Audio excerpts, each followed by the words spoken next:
Boa noite, a paz do Senhor, amém? Como o pastor falou então, nós estamos vivendo essa época, né? Onde nós refletimos sobre a paixão de Cristo, sobre aquilo que Cristo padeceu e fez naquela cruz por nós. Isso é muito bom, né? É bom aniversário, é bom momento para a gente parar, aniversário de casamento, aniversário do marido, da mulher, das crianças. É um momento que a gente para e de forma intencional a gente é capaz de olhar para aquilo e às vezes meditar, às vezes ver o que está certo, ver o que está errado, o que está funcionando. E eu faço esse comparativo para a gente, introduzir essa palavra sobre a paixão de Cristo. Hoje à noite, diferente da parte da manhã, eu vou tentar ser um pouco mais breve para compartilhar um pouco do meu testemunho. Então, senti no coração de, além da gente falar aqui sobre a paixão de Cristo, contar um pouco também do meu testemunho.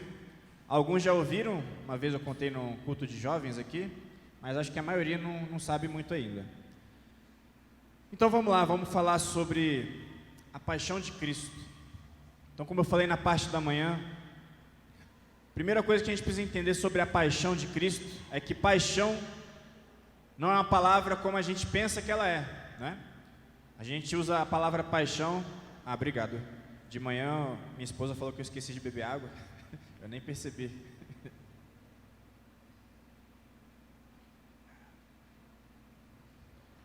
A gente associa a palavra paixão, a um sentimento romântico. Quando na verdade, quando a gente vai no original, a palavra paixão, do latim, passione, ela remete a sofrimento. Quando a gente fala sobre a paixão de Cristo, quando a gente está meditando sobre a paixão de Cristo, nós estamos meditando em todos os eventos que Cristo padeceu, desde o momento em que ele foi condenado perante Pilatos, até o momento em que ele foi crucificado na cruz. É isso que, historicamente, a igreja cristã denomina a paixão de Cristo. E é um momento onde a gente para refletir sobre esse sofrimento, sobre a cruz que ele carregou, meditar sobre isso, e trazer isso para a nossa vida, amém? E o texto que a gente usou para amparar essa reflexão está lá em Marcos, no capítulo 8. Vou ler a partir do versículo 34.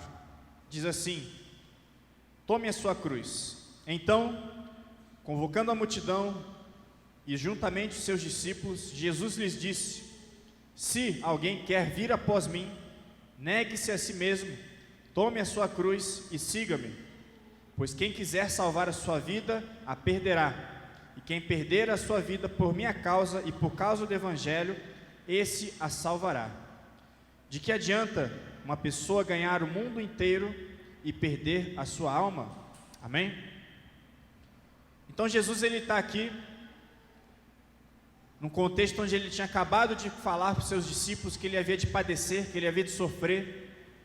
Pedro chega para ele e fala: Jesus, para de falar essas coisas, não, você não vai padecer, você não vai sofrer, não vai morrer não. E aí Jesus vira para Pedro e repreende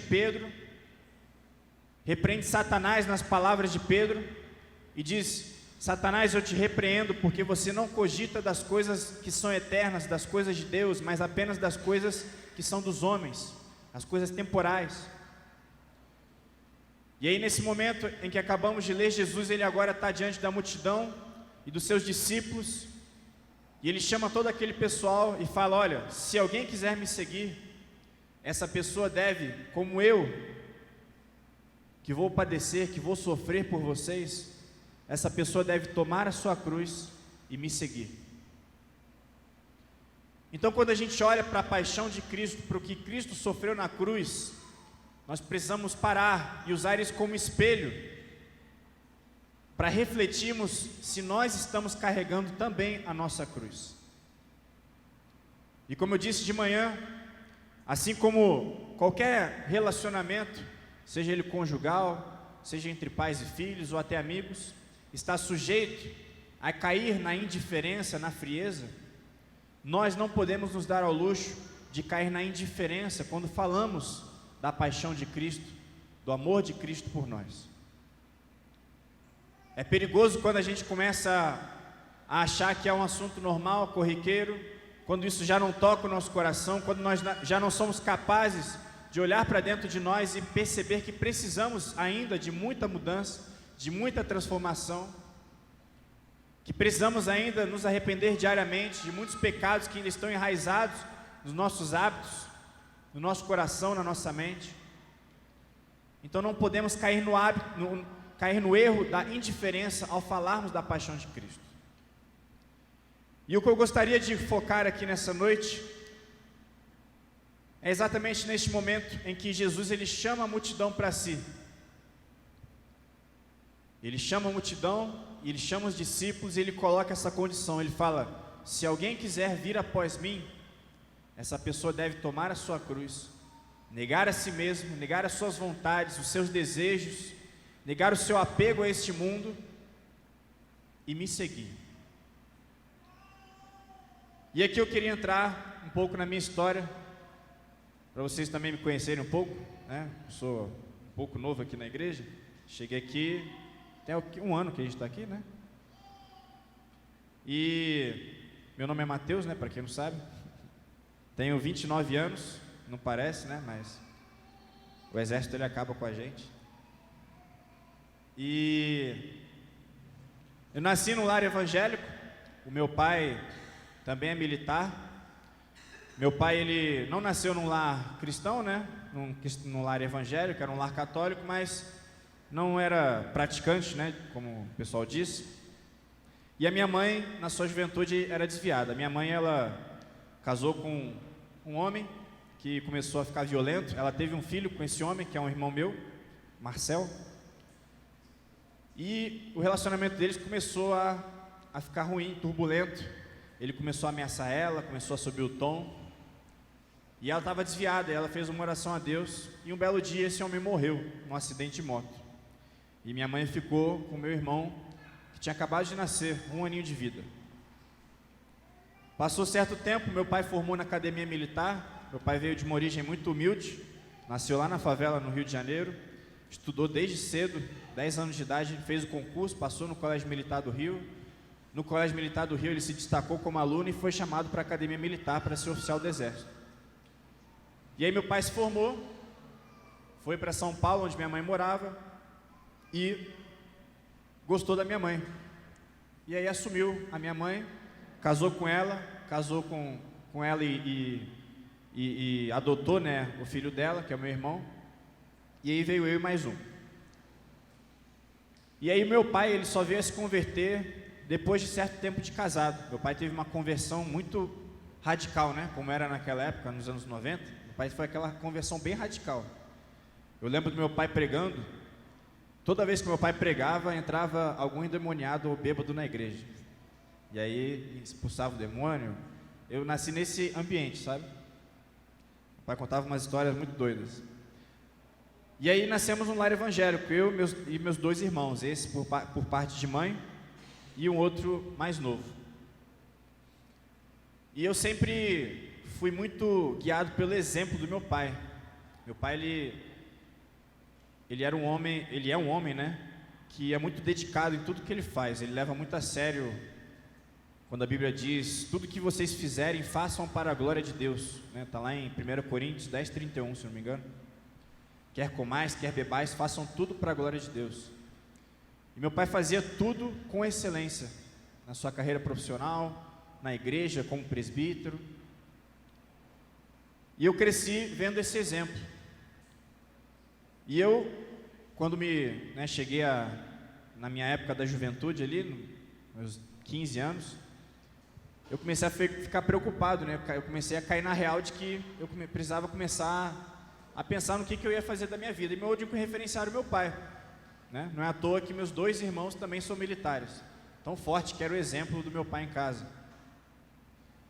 E aí, com 15 anos de idade, eu comecei a estudar para ser militar. Com 16 anos eu fiz o concurso, né, para ser oficial do exército, passei bem novo. E com 17 anos eu saí de casa já para estudar. E nesse contexto eu era uma pessoa, como a gente leu aqui, que estava na multidão. Eu nasci no lar evangélico, conhecia a Deus, buscava a Deus talvez, né, pelos benefícios que Ele poderia me dar, que era o que a multidão fazia normalmente, né? A multidão sabia que Cristo operava milagres, que Cristo curava, e por isso buscava Cristo. Mas Jesus vira e fala: mas se alguém quiser me seguir de fato, ser meu discípulo, aí existe uma condição. E foi aí nesse momento em que eu comecei a entender que Deus queria me chamar para sair da multidão. E aí foi quando eu vivi uma grande tragédia na minha vida. Eu passei, né, no concurso, estava muito feliz, estava extremamente realizado. Aquilo era o meu sonho, né? Sempre estudei em colégio militar e tudo mais. Tinha o exemplo do meu pai em casa. E ao chegar lá, em Campinas, né, na escola de cadetes, a gente passava por um exame físico e um exame médico. E quando eu passei no exame médico, eu descobri que a minha coluna era um pouco torta. Eu tinha escoliose. Alguém sabe o que é escoliose? Desvio na lombar. E aí o médico, ele virou para mim e falou assim: olha só, o seu ângulo aqui, ângulo de Cobb que chama, ele é muito alto. Você não pode ser militar. Ele falou para mim. Quando ele falou aquilo para mim, eu segurei o choro na hora, saí da sala, fui correndo para um banheiro, me tranquei lá e comecei a chorar para Deus. E ali a única pergunta que pairava na minha cabeça era: Deus, por que eu estou passando por isso? E aí meu pai, ao saber também do problema, foi lá tentar me ajudar, chamou médicos, fizemos outros exames, tudo que você pode imaginar, e não deu certo. Não consegui efetuar minha matrícula e fui mandado embora para casa sem nenhum direito, nem trancar a matrícula eu consegui. Nesse momento da minha vida eu entrei numa depressão profunda. Paralelo a isso, eu lutava com muitos pecados. Eu era viciado em videogame, pornografia, e eu fui para casa extremamente deprimido. Eu trocava o dia pela noite, dormia durante o dia, ficava acordado durante a noite, e foram 2 anos onde eu tive a oportunidade de sair da multidão e conhecer mais profundamente Deus. Nessa época, a gente estava sendo transferido, meu pai estava sendo transferido para Brasília, e sempre que a gente era transferido, já morei em vários lugares, né? Já morei em Mato Grosso, já morei no Rio Grande do Sul, já morei em Brasília, já morei em Minas Gerais, onde eu nasci, já morei no Rio. Então, a cada 2, 3 anos a gente era transferido, né? E aí fomos para Brasília. E toda vez que a gente chegava numa cidade, os meus pais, eles oravam pedindo direcionamento de Deus para saber qual igreja que eles iam frequentar. Então eu já fui de congregacional, já fui de metodista, já fui de Assembleia de Deus, já fui de presbiteriana, já fui de que mais?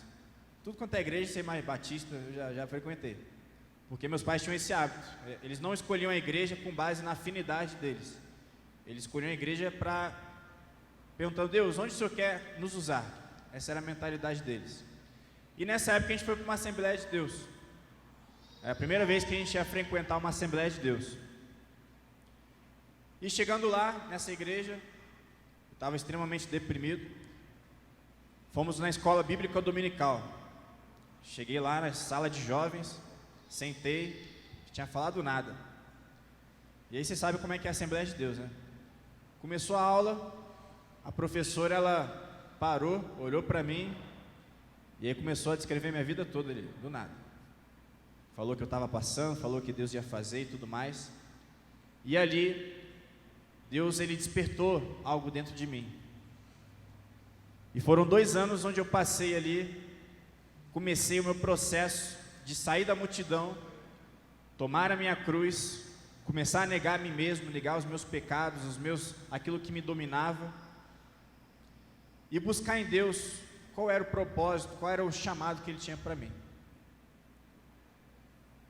E durante esses 2 anos, eu comecei a buscar tanto a Deus que chegou um momento em que eu tinha plena convicção de que Deus queria que eu fosse militar. Deus falou isso no meu coração, deixou isso bem claro no meu íntimo. E eu fiz um voto com Deus, eu falei: Deus, se o senhor quer que eu seja militar, então eu não vou fazer nenhum outro concurso, não vou estudar para vestibular nenhum, eu só vou estudar para ser militar. E aí, durante 2 anos eu tratei minha coluna, né? Fiz fisioterapia, RPG, natação, alongamento, tudo que você imaginar eu fiz para melhorar a coluna, durante 2 anos. Estudei novamente, passei no concurso novamente, passei junto com meu irmão, né? Mais novo. E quando eu passei, eu cheguei lá novamente, na escola de cadetes, e quem estava lá? Estava o mesmo médico que tinha me reprovado 2 anos atrás. O mesmo cara estava lá. Quando eu olhei e reconheci ele, eu já fiquei tremendo nas bases. Mas quando eu cheguei ali pela segunda vez, eu cheguei já com uma mentalidade totalmente diferente. Porque eu havia entendido que eu estava ali porque Deus tinha me colocado ali. Eu não estava ali para simplesmente buscar uma estabilidade financeira, não estava ali simplesmente para ter uma realização profissional, e não estou falando que nada disso são coisas ruins, mas quando você tem a motivação errada, pode se tornar algo ruim. O pastor leu aqui na parte da manhã, né, na parte de dízimos e ofertas, sobre o amor ao dinheiro ser a raiz de todos os males. A Bíblia não fala que o dinheiro é a raiz de todos os males, senão a Bíblia não citaria, por exemplo, José de Arimateia. Quem conhece a história de José de Arimateia? José de Arimateia foi um camarada rico que ficou responsável por fazer todo o enterro, né? Um enterro digno de Jesus, é isso mesmo, né? Porque naquela época as pessoas não tinham condições de prover, né, um enterro digno para os seus parentes, não tinha caixão, não tinha, né, seguro como a gente tem hoje, não tinha isso. Só pessoas com dinheiro faziam isso. E a Bíblia cita José de Arimateia, por exemplo.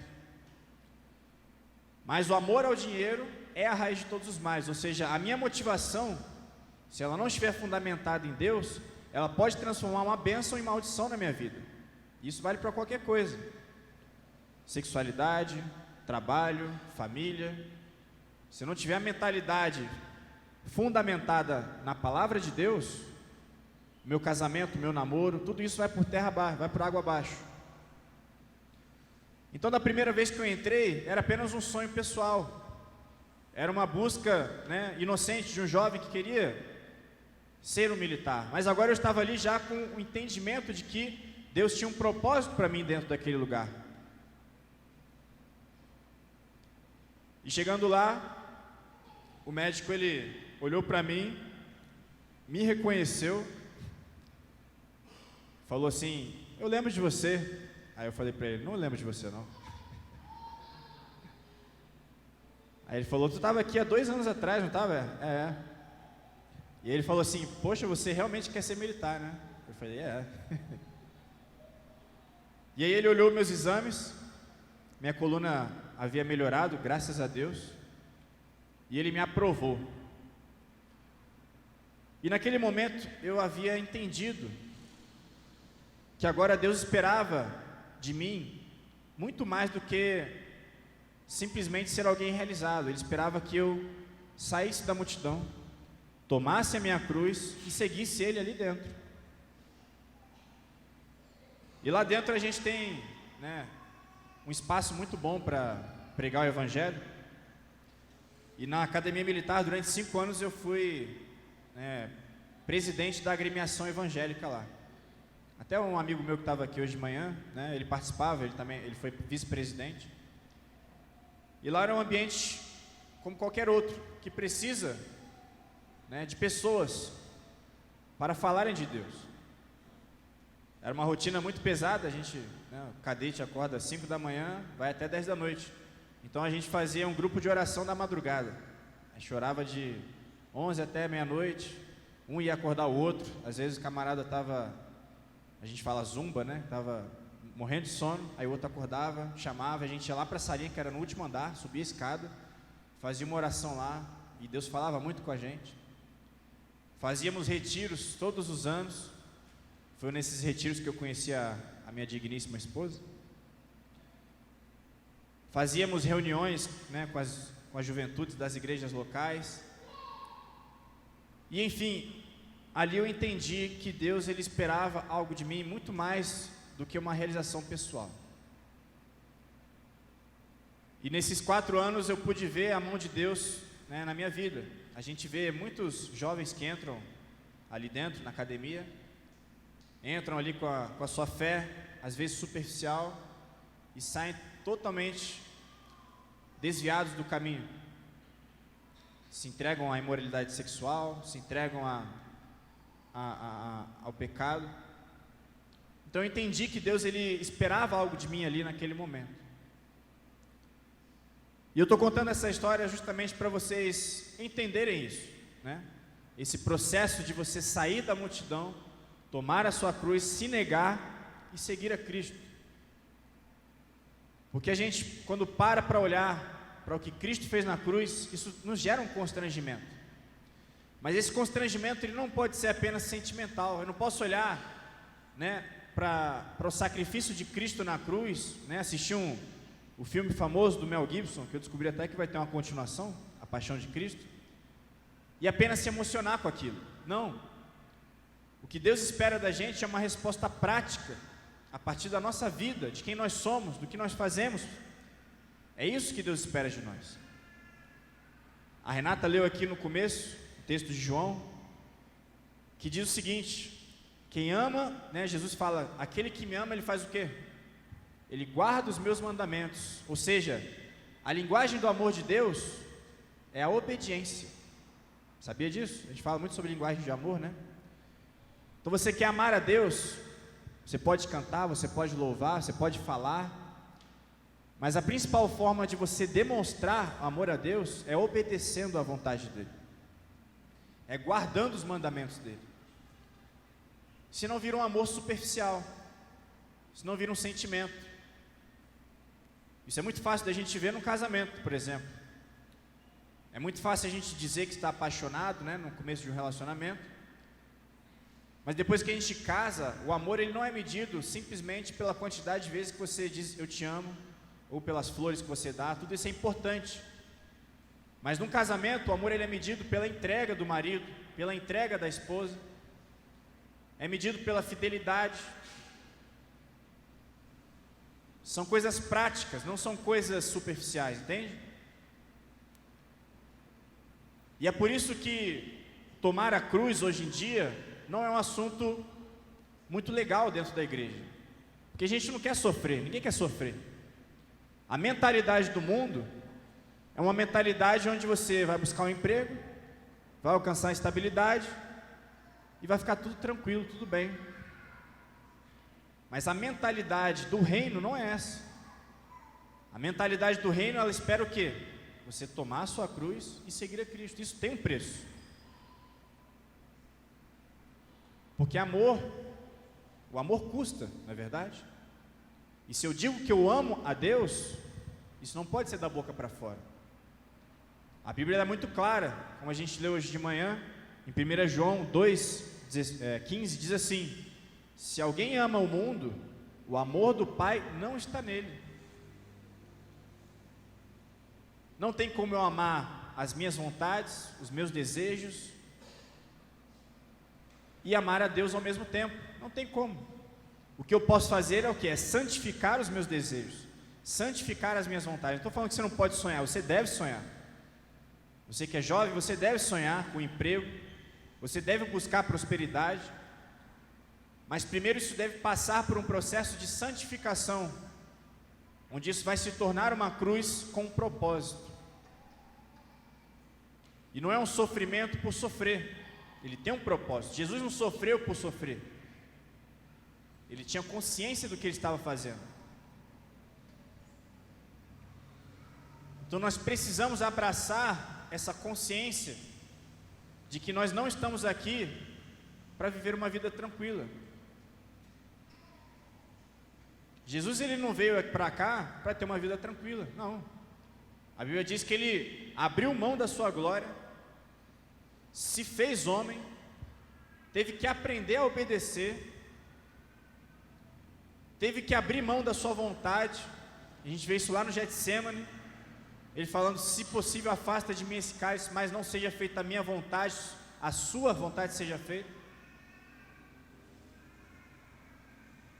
Então nós precisamos entender o que Deus espera de nós no nosso dia a dia. O que Deus espera de você? Que você venha simplesmente para a igreja cantar? Não. Deus espera muito mais de você. E às vezes quando a gente fala, sobre tomar a cruz, às vezes a gente imagina coisas muito grandiosas, mas é como José falou aqui: quem é fiel no pouco, vai ser fiel no muito. Então comece sendo fiel nas pequenas coisas, servindo na sua igreja, servindo uma água, servindo o seu irmão do seu lado, dando uma oferta, abençoando a vida de alguém, doando o seu tempo. São pequenas coisas, entre aspas pequenas, mas que têm um valor muito grande, mas que vão, na prática, revelar o que é tomar a cruz. É você abrir mão de viver uma vida voltada para si mesmo, onde você só se preocupa com você mesmo, com seus problemas.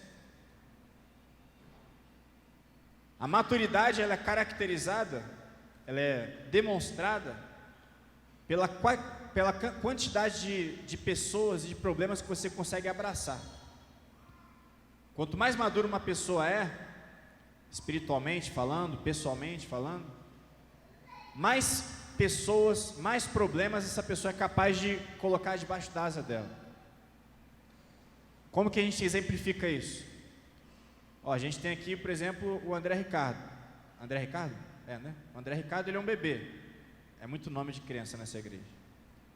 O André Ricardo, ele não é capaz de se responsabilizar por nada. Ele precisa do seu pai e da sua mãe para tudo. Para comer, para dormir, para fazer as necessidades.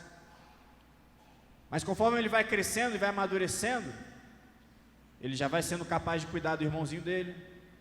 Ele já consegue ajudar em casa, que a gente coloca a Mariana às vezes para varrer. Ele já começa a querer lavar a louça, a dobrar sua roupa da cama. Ele vai se tornando maduro, ele vai assumindo responsabilidades. E da mesma forma é o cristão maduro. Ele deixa de ser multidão, que é aquele cristão que só busca Deus por necessidade, e ele entende que agora ele tem um compromisso diante de Deus. Ele assume um compromisso público. Eu falei sobre isso de manhã, que os romanos, quando eles mandavam as pessoas serem crucificadas, eles faziam a pessoa sair do local onde ela estava, sendo condenada, que no caso de Jesus foi diante de Pôncio Pilatos, e a pessoa tinha que pegar a cruz dela e levar a cruz até o local da crucificação. Para quê? Para mostrar para todo mundo que ela estava indo ser crucificada, ou seja, existia ainda essa questão da humilhação. E trazendo para a nossa realidade, o que isso significa? É quando o cristão ele sai da multidão, sai desse lugar de imaturidade, sai desse lugar de venha somente o teu reino a mim, e ele assume um compromisso diante de Deus e fala: Deus, eu quero carregar a cruz também. Ele faz essa confissão pública de forma que todas as pessoas que olham para ele, levando a cruz dele, sabem, ali tem uma pessoa carregando uma cruz. Ali tem uma pessoa que está indo entregar a sua vida para que outros possam viver. E o nosso maior desafio como cristão é esse: é sermos pessoas para as quais as outras possam olhar e ver uma confissão pública de um compromisso com Deus. É eu olhar para a vida do meu irmão e ver Cristo ali.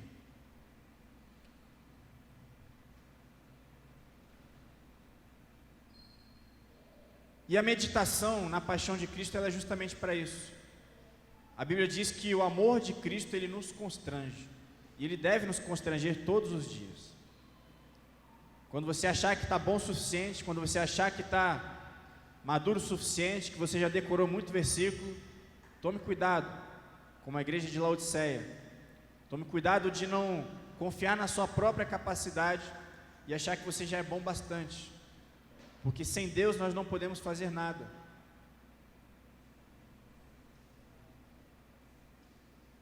Cuidado para que você não venha descobrir que você é pobre, miserável, cego e nu e totalmente dependente de Deus. Então nós precisamos parar, e essa época ela é totalmente propícia para isso, parar e olhar para a cruz, olhar para Cristo, olhar para aquilo que Jesus fez por nós na cruz, meditar nisso, e olhar para dentro de nós, e se perguntar, e nos perguntarmos: Senhor, eu também estou tomando a minha cruz? Eu também estou me negando as minhas vontades? Eu também estou suando o suor que o Senhor despejou ali no Getsêmani, suor de sangue, lágrimas de sangue?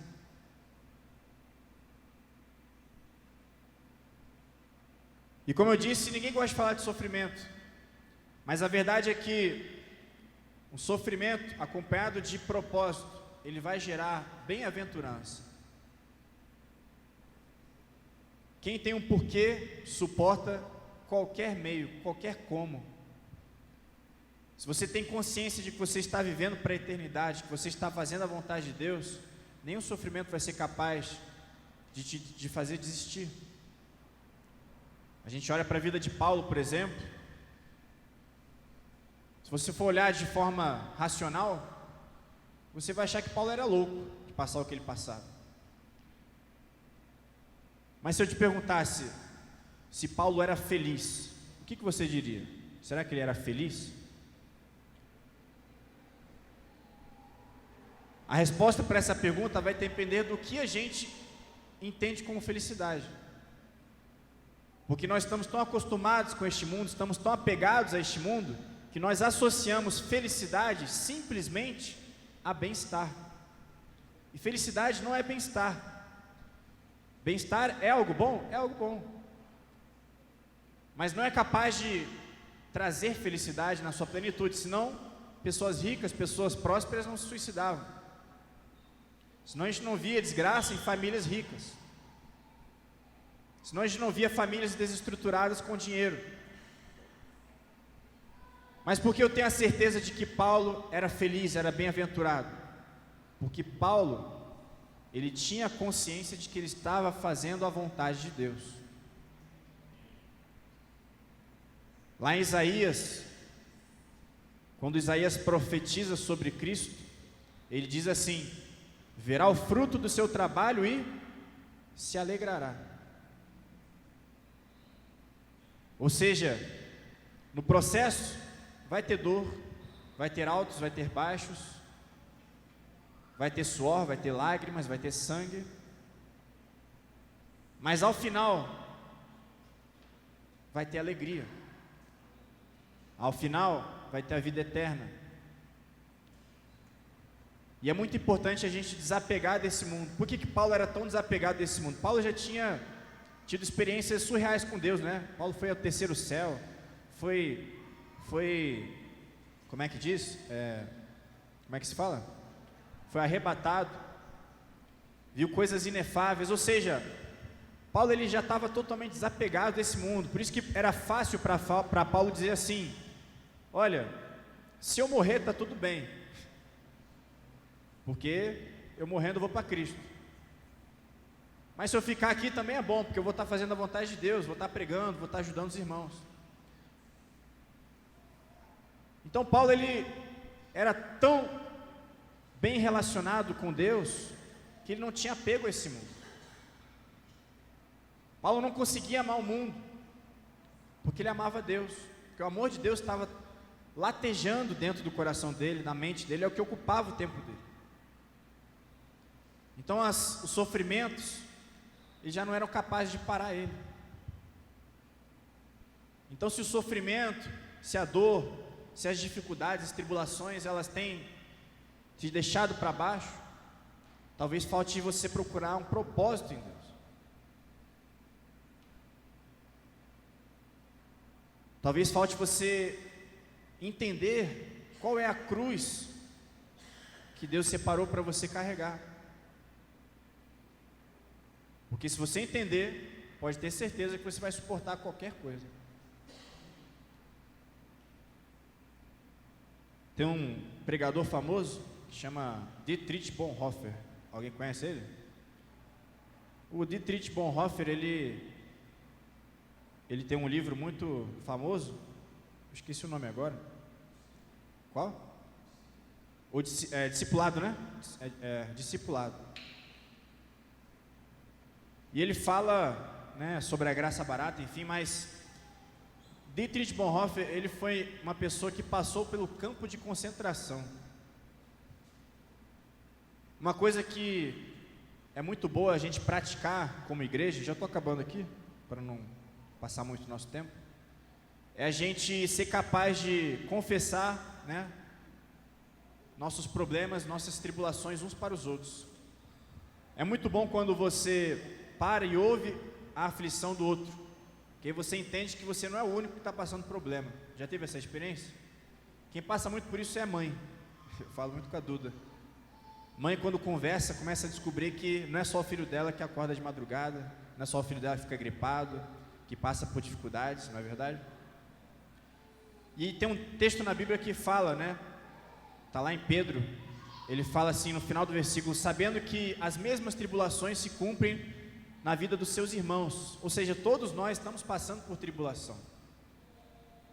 E é muito importante a gente compartilhar isso uns com os outros, para que a gente não dê uma proporção maior para o nosso problema do que ele realmente é. É você ser capaz de olhar para o outro e descobrir: não, realmente eu tenho muita coisa para agradecer. Eu poderia estar fazendo muito mais para Deus. Eu poderia estar carregando uma cruz muito maior.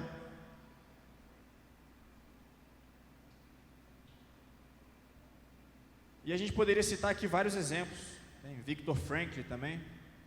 Viktor Frankl foi um psicólogo, né? Ele criou uma terapia chamada logoterapia, que é uma terapia baseada em busca de sentido, propósito para a vida. E ele criou essa logoterapia baseada também na experiência dele no campo de concentração. Ele falou que as pessoas mais resistentes no campo de concentração eram aquelas que tinham um propósito, um compromisso estabelecido dentro de si mesmas de não desistir.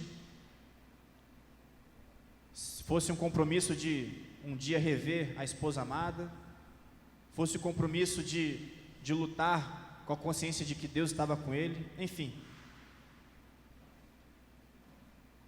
Mas para a gente finalizar com esse testemunho, eu queria ilustrar exatamente isso.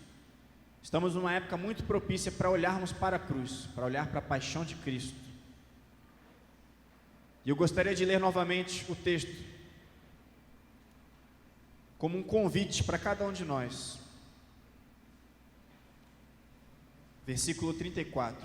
Então, convocando a multidão e os discípulos, Jesus lhes disse: se alguém quiser vir após mim, se alguém quiser ser meu discípulo, negue-se a si mesmo. Tome a sua cruz e siga-me. Pois quem quiser salvar a sua vida, a perderá. E quem perder a vida por minha causa e por causa do Evangelho, esse a salvará. Amém? Então que a gente pare de correr atrás do vento, que a gente pare de tentar salvar a nossa vida, né, no sentido de ter uma vida tranquila, mansa, estável. Tudo isso é bom, mas mais importante do que isso é entendermos que precisamos tomar a nossa cruz, negar as nossas vontades, negar os nossos pecados e seguir a Cristo. Amém?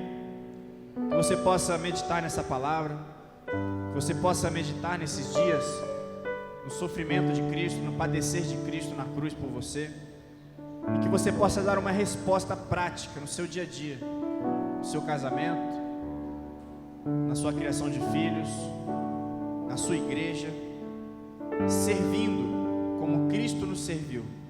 Amém? Pai, em nome de Jesus, nós te agradecemos pela tua palavra, te louvamos pelo teu padecer naquela cruz, te louvamos porque o Senhor, ó Pai, se fez homem, o Senhor se sujeitou à humilhação. O Senhor, ó Pai, carregou aquela cruz e foi crucificado para nos amar, para nos trazer vida, Pai. Nós somos gratos porque podemos parar hoje e refletir e lembrar do que o Senhor fez por nós, de onde o Senhor nos tirou, dos pecados dos quais o Senhor nos libertou. e que a nossa gratidão ela venha a ser uma gratidão demonstrada no nosso serviço, na nossa vida, Pai. Que cada irmão aqui receba a graça do Senhor hoje para tomar a sua cruz e carregá-la e glorificar o Teu nome, em nome de Jesus.